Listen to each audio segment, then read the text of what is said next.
Let's talk sales. And today we're going to talk about 3 bank robbers. Bank robber number 1 storms into the bank aggressively, makes his way up to the counter, points his weapon in the teller's face, and says, "Put the money in the bag or suffer serious bodily injury."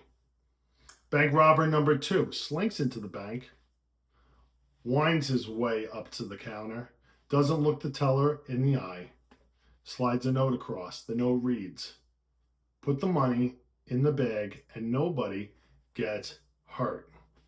Bank robber number 3 calmly and confidently walks into the bank, makes his way up to the counter, looks the teller in the eye, and asks them their name, repeats their name back to them, and says, "Today you have 3 options.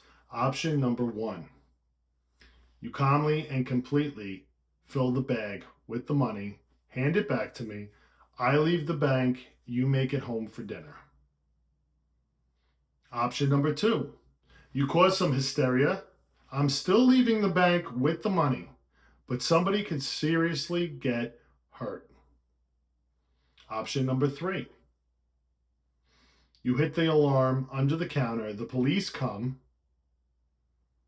I may or may not leave with the money, but somebody could get seriously injured or even worse, killed. And that person could be you. Which option do you choose? Now, which one of these 3 bank robbers is the best salesperson?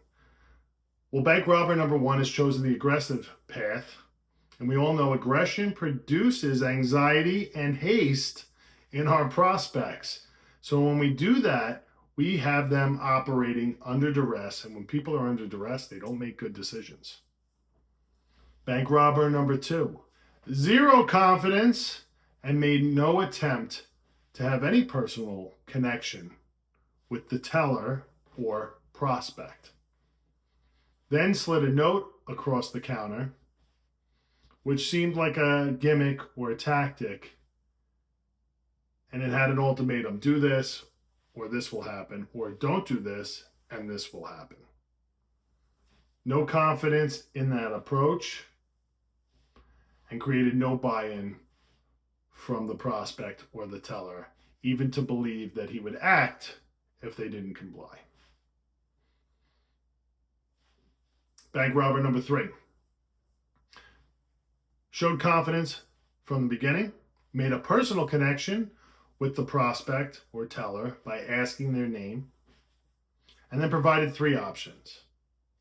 And we all know when we offer 3 options in sales, it has a psychological effect and increases significantly the potential for that prospect to make a decision.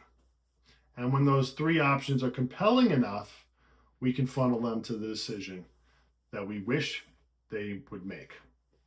In this case, there's one very compelling option, which is option number 1, which allows the prospect or the teller to go home unharmed. I don't tell you this story to condone bank robbery, but instead I'm using bank robbery as a very significant comparative reality to what we experience in sales. And that is this: like bank robbers, salespeople are seeking financial gain as quickly as possible with the least resistance.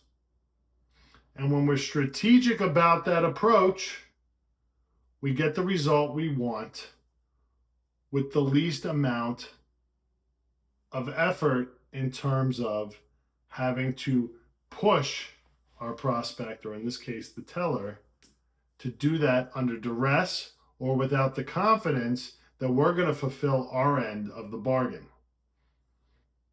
When we operate like bank robber number 3, we get on the same playing field as the prospect, we build connection, and then we allow them to make a decision.